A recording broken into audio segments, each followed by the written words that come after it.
Welcome to Realm Genesis, the womb of regeneration. My name is Gretchen Heilman Piper.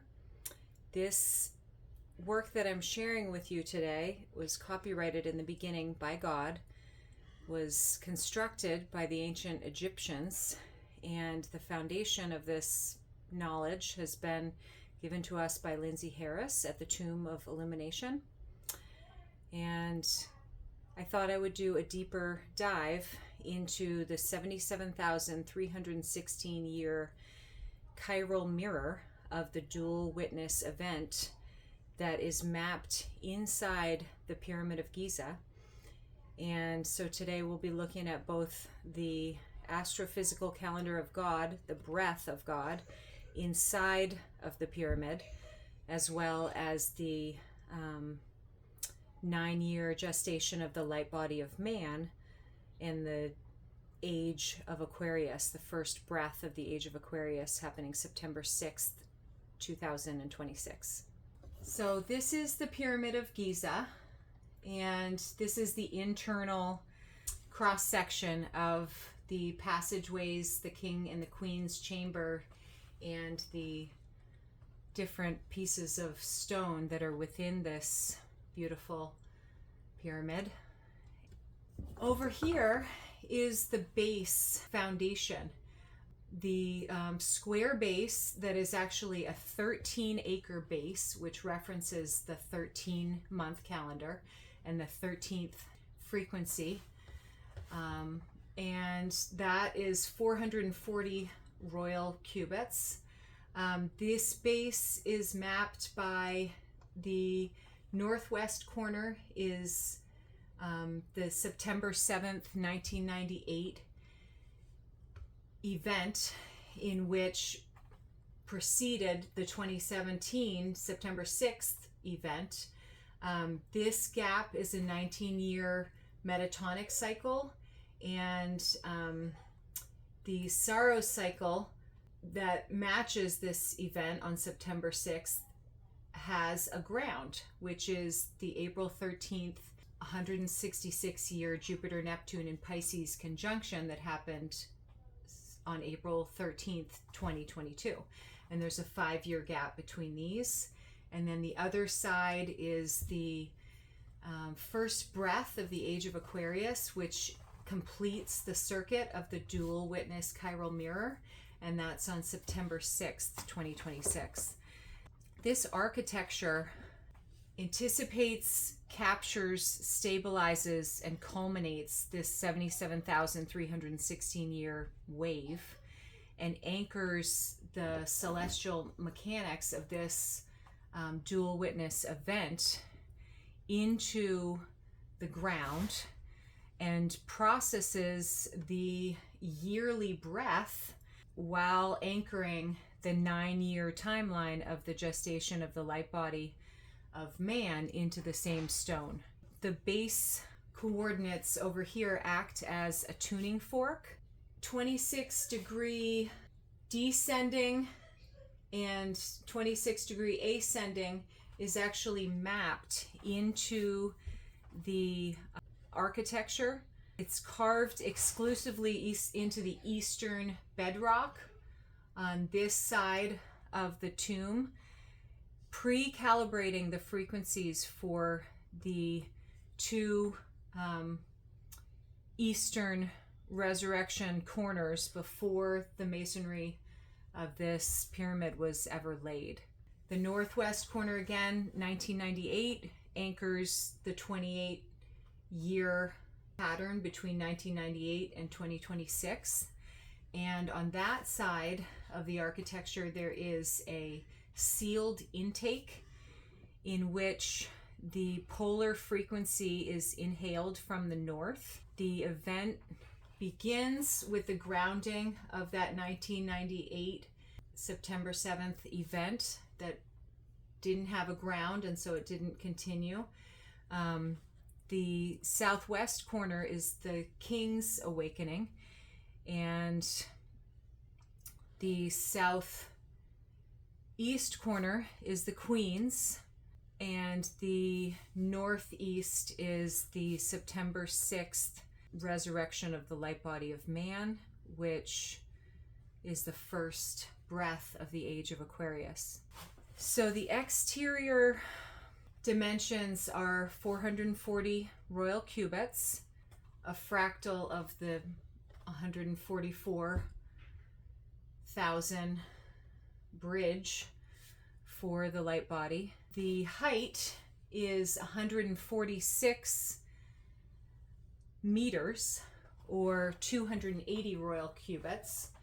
So the 146 is actually the number of days of the exhale, and 280 royal cubits is the gestation of the physical body.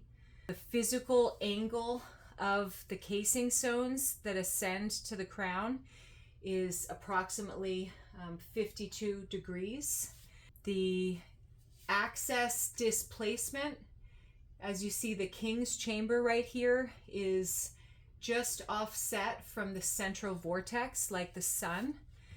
Not dead center, it's offset by 286.1 pyramid inches east of the north-south central axis.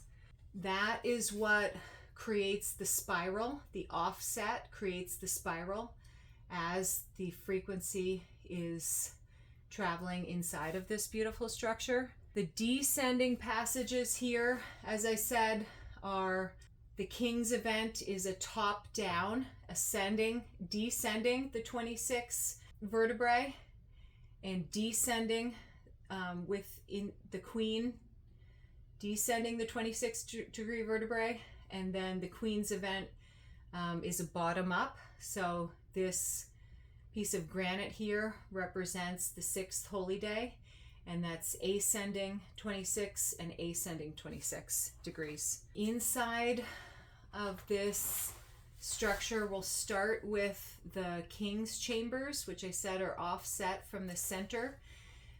There are 5 large pillars which stabilize the flat ceiling of the King's chambers, and those 5 pieces of stone represent the 5 holy days of equilibrium. Moving from there, there is a gallery that descends that has a 28-foot acoustic ceiling, and then a horizontal passageway to the Queen's chambers, which have a gabled roof. From here, there's a vertical drop that descends deep into the earth, and at the 0 point, the water line, there is a large granite block, which represents the 6th holy day. This gallery is a massive 153 foot long, so signaling the number of the fish, the first Vesica Piscis, and it's has a 28-foot ceiling, so that is providing the acoustics, and a 7-layered corbelled overlapping layers of stone in this passageway, and that leads to the horizontal Queen's chamber, where this is actually also 152.1, so the 153 of the second Vesica Piscis to the Queen's chamber. This is a well shaft that plunges 73 feet in total to the depths of the bedrock, and 73 times 2 is 146, so that's signaling the exhale. This grotto is at the 0 degree water line, and there's 2 features here. One is an irregular stone in the wall that's called the pelican, and the other is a large piece of granite that was placed there. If you travel further deep into the earth, this passageway ends at an 11-foot pit. This is the absolute bottom. The very top of the pyramid has a missing capstone, which is designed to be an open geometric aperture to receive the breath during the inhale and exhale. Underneath that is a macro capacitor that is an unknown void open cavity stretching approximately 30 meters above the Grand Gallery and acting as a way to capture that inhale, drawing the celestial breath into the architecture of the pyramid. As I said, this polar intake is located at the northern wall, behind massive chevron blocks on the north face, and it's a horizontal corridor that ends in solid stone, acting as a sealed intake capacitor that points to true north, drawing in the origin frequency of the September 1998 boundary of this 77,316 year event. The 216 courses of masonry that build this structure, which of course is a fractal of 2,160, the precession, and 666 cubed gives us the 216 courses of masonry. So this is the 666 carbon solid mass. And so that 216 multiplied by 200 being the two hemispheres in equilibrium, 100 from the northern and 100 from the southern. 216 times 200 gives us 43,200, which is essentially the northern hemisphere and equivalent to 432 degrees Hertz. If you take this number of the northern hemisphere volume and multiply it by the base, then you get the circumference of the equator. If you take this volume and multiply it by the height, then you get the polar boundaries. This is a top-down view of the four sides of the pyramid, and over here we see that the 13 acres of this solid base times the 28 acoustic of this central gallery gives us 364 days. That's our new calendar in the Age of Aquarius. And that 364 days, of course, is missing the 1.2422 of the actual astrophysical calendar of the Breath of God, 365.2422. And on the faces of these four walls, there is a concave inward depression, which creates a pinch on each of the faces, and that is what accounts for the 1.2422 day, creating an 8-sided star. So again, this is the absolute scaling ratio of the Earth's northern hemisphere, and multiplying the base yields the exact equatorial circumference, and multiplying its height gives us the polar radius.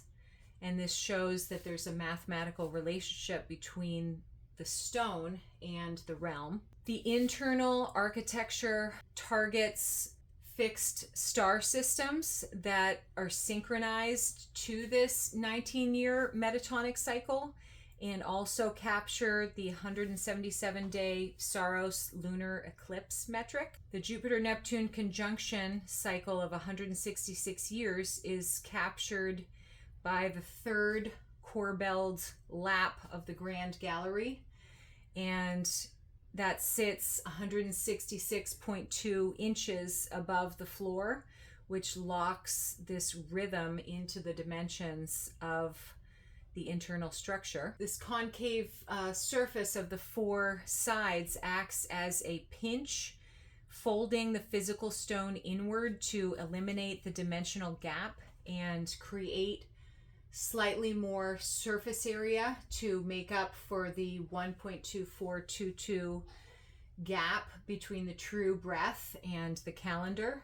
The asymmetry between the two Vesica Piscis is shown where the Queen's lines up with the Vortex and the King's is just offset or asymmetrical. These 5 layers of stone give a precise 2.5 day midline, which is referencing the 2.5 day holy days encompassing each Vesica Piscis, while this stone, this large granite stone, represents the 3rd holy day, and so the Queen's event is actually 3.5 days. And the 3.5 days is captured inside of the midline of this 7-fold gallery wall, making kind of a prism as it moves from the King's to the Queen's. The King's chamber also has encoded within it a 3, 4, 5 Euclid triangle, which is embedding the connection, the Euclid gap in between the King and the Queen. So this is shown in the King's chamber. There is a basalt floor outside of the eastern wall at the base of the pyramid, which acts as a conductor. It's volcanic magnetic black basalt, and it sits on the eastern side to distribute the energy of the new breath. Once it makes this circuit and the new breath of 2026 is sent out into the realm. Psalm 118 verse 22 is described with the stone which the builders rejected becoming the headstone of the corner.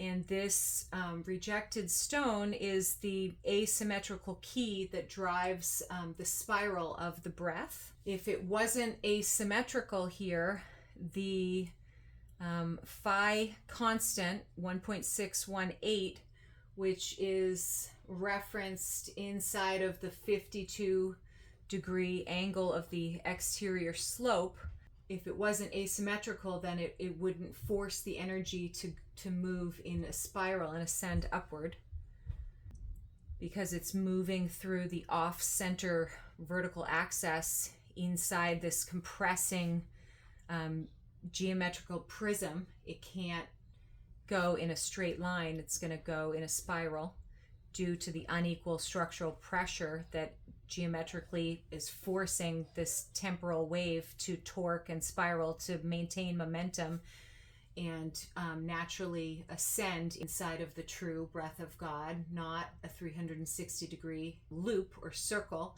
but a 360, almost 6-degree spiral with this extra fractal number. So these 5 relieving chambers act as a carbon. The King's chamber is actually anchored on the 50th course of Masonry, which is a signal to the 50th year of the Jubilee inside of the 364-day calendar of the Age of Aquarius. Quartz is showing us the electric singularity, and the King's chamber is marked by a 40-cubit perimeter, which establishes the 280-day spatial masonry boundary within the 266-day biological gestation. So this is the law of the singularity and the gestation of man. 26-degree angle, descending and ascending passages operate in reference to gematria of the true name and breath of God and the exact number of vertebrae in the human spine, which maps the top down and bottom up of the dual Vesica Piscis chiral mirrored events that build the light body of man. Outside of the king's chamber, so remember, inside of the king's chamber, we have the 40 days, because the 40 days, which marks this perimeter, that is the wilderness period for the king's event. And after that 40 days of wilderness, from September 6th to October 17th, there is 40 feet after exiting this chamber, before descending into the gallery, there are two vertical lines that are carved exactly 40 feet down into the descending passage. And this is showing us the two witnesses. The two vertical lines are the two witnesses, and as they travel, the twist, untwist of the entire event. It's a mathematical lock for the solar electric and lunar magnetic two frequencies of the two witnesses, and the 40 unit scriptural descent of testing that comes. The 11 of the witnesses, and 40 times 2 gives us 80, which shows a relationship between the days of purification, 40 for the male and 80 for the female, anchoring in Leviticus 12. The grand gallery itself is encapsulating this 1,260 day journey towards the 345 day gap between the king and the 345 day gap leading to the Queen's event on April 13th, 2022. This 60 base, basically, if you take this 1,680 days divided by the 28-foot acoustic ceiling, you get a 60 base, from which the 7 cubed 343 frequency travels down and maps the movement of sound and light through this space, culminating with a 35-day break period in which it does a 90-degree turn and turns this way on the horizontal. It's going to travel this passageway for 345 days and enter into the Queen's chamber, which is made of limestone. The Queen's gestation is anchoring into the biology of Earth. So we're going to take 24 hours multiplied by 100 of the northern hemisphere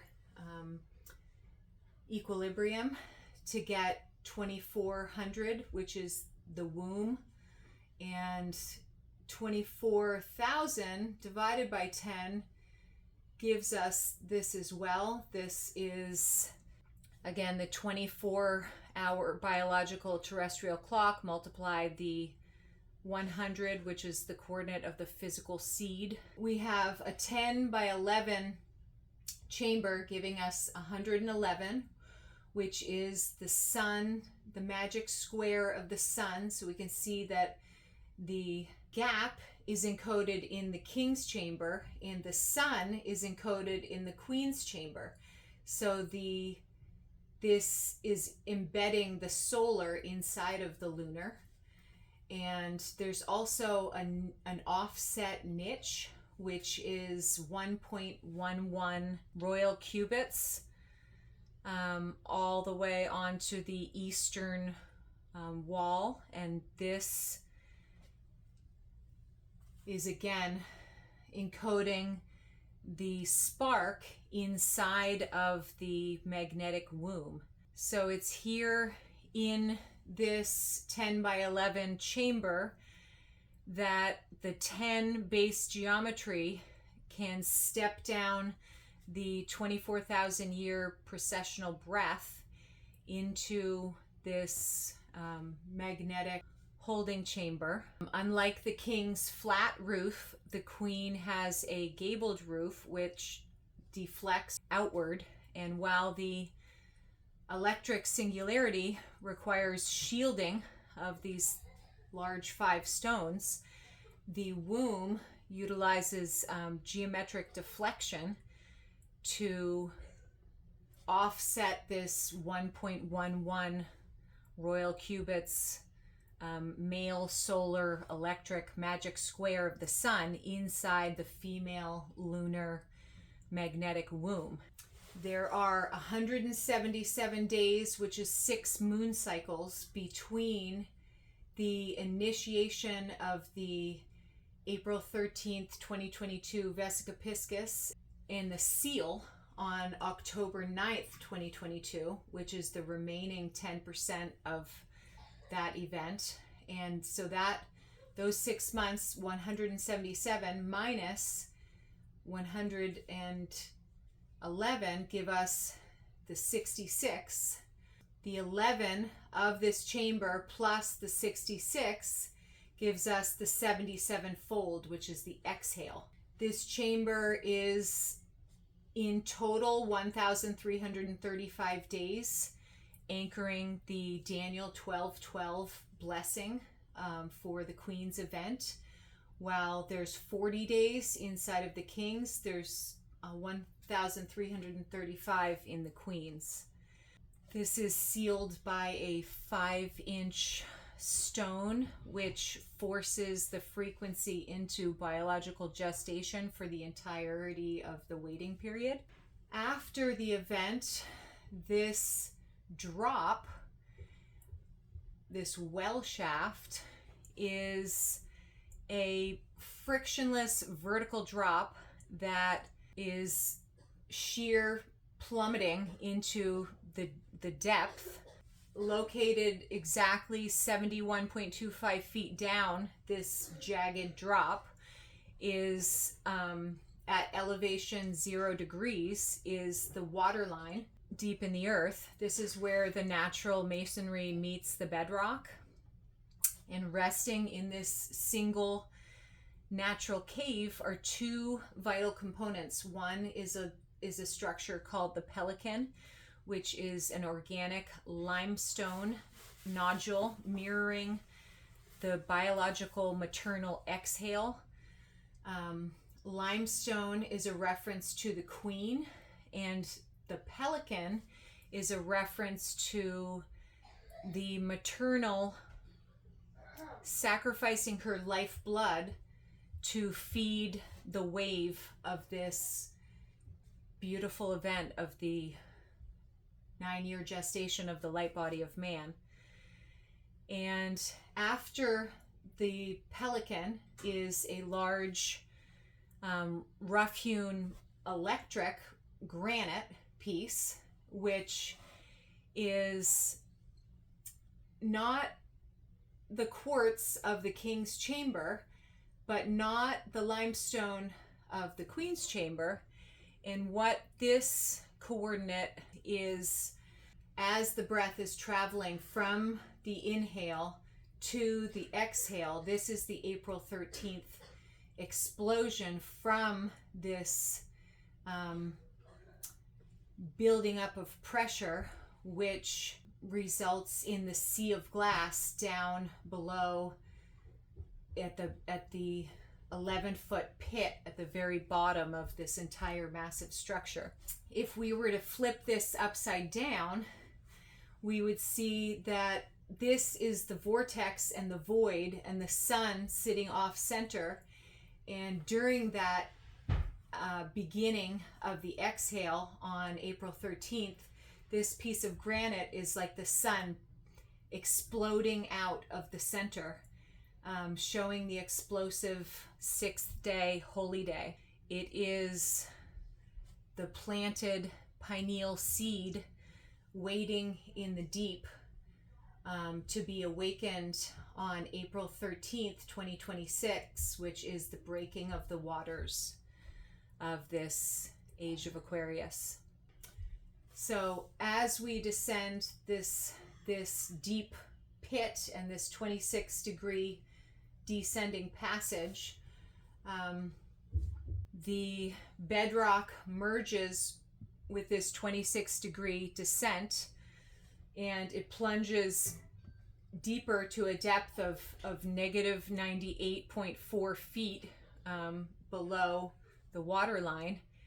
And at the very bottom is an 11-foot pit and the grave of the old age and the 3.5-day sea of glass after the explosion of April 13th, where the frequency rests in stillness before the exhale returns all the way up.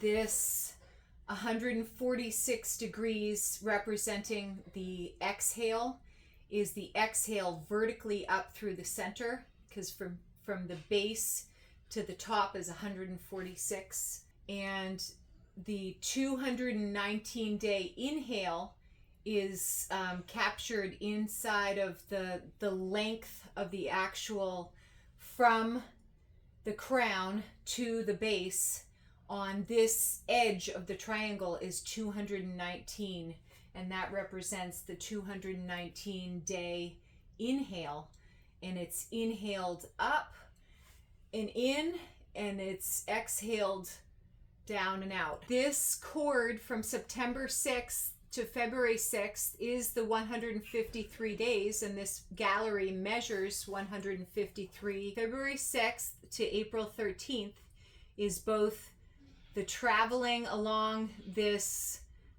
horizontal passageway, the gestation for 7 days in the chamber, and the explosive event down to April 13th. 152.1 foot spatial corridor right here.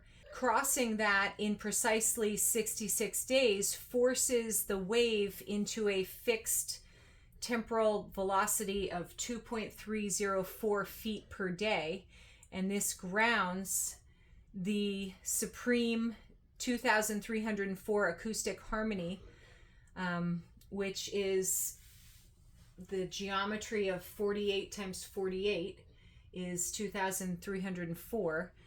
That harmony acts as a bridge to bring the frequency into this 2400 of the actual chamber, and it culminates in the vertical drop to the granite block on April 13th. The third cord, which is the 153-day span that originates from the entry in the Queen's chamber on April 6th to the final exhale and last of the breath and the beginning of the inhale on September 6th, is ascending back up the 146-day ascension to the capstone, and the 7-day differential is